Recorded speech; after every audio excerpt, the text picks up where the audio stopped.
After all the comments you sent me about using a blender or milk frother to better reconstitute freeze-dried breast milk, at last I was able to give it a try for myself. My hope was to debunk what kind of a difference it might make. I wanted to test two things. One, how ground powder reconstitutes if stirred into water, and two, how ground powder reconstitutes if blended into water. In my previous video, I reconstituted milk using hand-crushed and coarsely ground powder in warm water, which worked just fine, but we saw that it took quite a bit of time to blend well. This time, I wanted to first use the Immersion blender to grind the powder into a more fine consistency.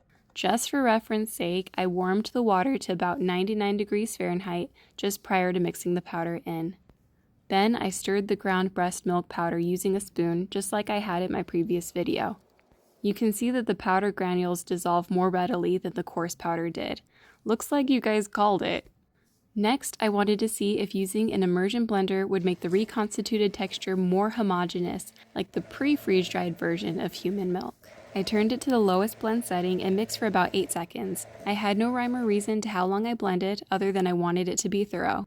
The difference it made speaks for itself, I think. It's not perfect, but this is the best I've ever seen it, and it looks amazing. Now here's the caveat and reason why I haven't tried using a blender or frother until now. Understandably, there is a concern that doing so aerates the breast milk, making it unsafe for baby to drink.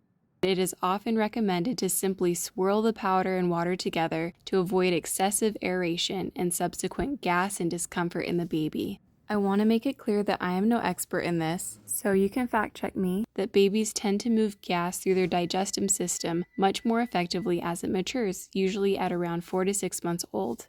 After this age, it is said that a little aeration is nothing to worry about. Still, you could wait several minutes for the milk to rest, gently stir it to reduce air bubbles, or use a special bottle that reduces foam in milk. Prior to 4 months old, or if your baby has GI discomfort for other reasons, I would consider foregoing the blender or frother altogether. Keep in mind that the reconstituted milk doesn't have to be perfectly dissolved in order to be drinkable and beneficial to your baby.